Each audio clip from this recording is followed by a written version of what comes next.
ત્રીજા મુદ્દાની વાત કરીએ તો રાજ્યમાં વિદાય લેવાના આરે ફરી એકવાર મેઘરાજાએ ધડબડાટી બોલાવતા કાર્તક મહિનામાં અષાઢી માહોલ છવાયો છે। સતત બીજા દિવસે સૌરાષ્ટ્ર, ઉત્તર ગુજરાત અને દક્ષિણ ગુજરાતના 85 જેટલા તાલુકાઓમાં કમોસમી વરસાદ વરસ્યો હતો। કમોસમી માવઠાને કારણે ખેડૂતોને બેવડી આફતનો સામનો કરવો પડ્યો છે, કારણ કે એક તરફ શિયાળુ પાકની તૈયારીઓ ચાલી રહી છે તો બીજી તરફ કપાસ, મગફળી અને અન્ય પાકોની લણણી ચાલી રહી છે। કપાસ, સોયાબીન, ડાંગર, ચીકુ અને તલ સહિતના પાકોને ભારે નુકસાન થયું છે। ખેતરમાં રાખવામાં આવેલો પશુઓનો સૂકો ઘાસચારો પણ પલળી જતા નકામો બની ગયો છે। ત્યારે રાજકોટમાં આજે વિપક્ષ નેતા અમિત ચાવડાએ પત્રકાર પરિષદ યોજી હતી, જેમાં તેમણે રાજ્ય સરકાર પર ખેડૂતો વિરુદ્ધ વલણ રાખવાનો આરોપ લગાવ્યો હતો।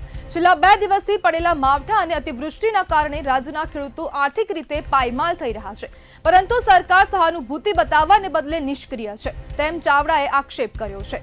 ઓગસ્ટ, સપ્ટેમ્બરના વરસાદથી માંડ બેઠા થયેલા ખેડૂતો લાભ પાંચમના શુભ દિવસોમાં ફરી માવઠાના મારથી આર્થિક રીતે તબાહ થઈ રહ્યા છે।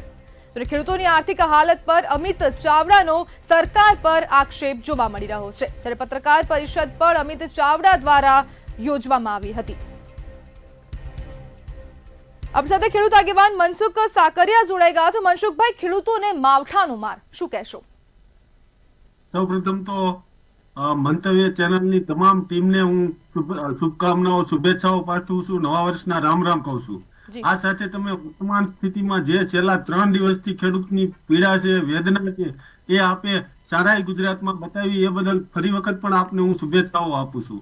હાલની સ્થિતિની વાત કરીએ બેન, તો 3 દિવસથી સતત છે સૌરાષ્ટ્રના દરિયાકાંઠા અને સૌરાષ્ટ્રના વિસ્તારની અંદર કંઈક ને કંઈક તાલુકામાં મોટા ભાગે વરસાદ છે વરસી રહ્યો છે, અને આ સમય દરમિયાન ખેડૂતોએ છે 70 થી 75% ખેડૂતોએ છે એ મગફળીના પાકને એ ટૂંકમાં કે સાતી હાંકી અને પાથરા કરી વાળ્યા છે। તો આ પાથરાઓ છે એ પાણી પડવાથી છે એ પશુઓનો સૂકો ગારો છે, સૂકો ઘાસચારો છે એ નાશ પામે છે, મતલબ કાળો પડી જાય છે, બળી જાય છે। તો ખેડૂતોને ડબલ માર છે। એક તો મગફળીનું ઉત્પાદન ઓછું છે, મગફળીના ભાવ નથી, બીજું જે આ ઘાસચારો છે, પાલો છે, એ પશુપાલનના ઉપયોગમાં, મતલબ કે ઢોર ઢાખરના ઉપયોગમાં નીણના ચારા તરીકે આ પાલાનો ઉપયોગ કરે છે। એ પાલો પણ છેલ્લા 2 દિવસથી ખેડૂતના ખેતરની અંદર પલળી રહ્યો છે, અને ખેડૂતને છે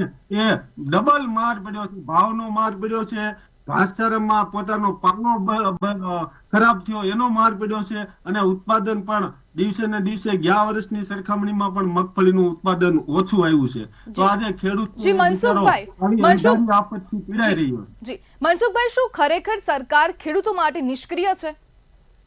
100% બેન, હું તમને ખાતરી આપું છું, જો આ સરકારની અંદર સંવેદના હોય તો આખા ગુજરાતની અંદર આ સૌરાષ્ટ્રના તમામ માર્કેટની અંદર 750 થી લગાડી અને 1050 સુધીના મગફળીના વેચાણ છે એ થઈ રહ્યા છે।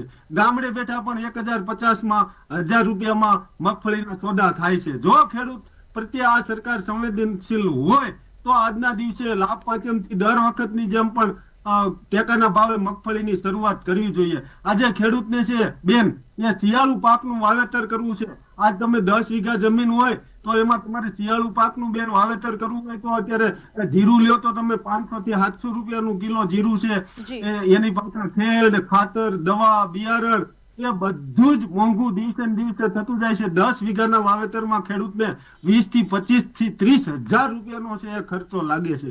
તો એની પાસે પૈસા તો છે નહીં, તો એને ના છૂટકે એનો થયેલો પાક છે એ ઓછા ભાવની અંદર 800 થી 900 ના અંદરમાં એ માર્કેટની અંદર વેચવો પડે છે। એટલે ખેડૂત છે લાચાર બની ગયો છે, અને આ સરકાર છે એ સંવેદનાહીન, ખેડૂતની દુશ્મન, હું કહીશ ખેડૂતની દુશ્મન છે આ સરકાર બની ગઈ।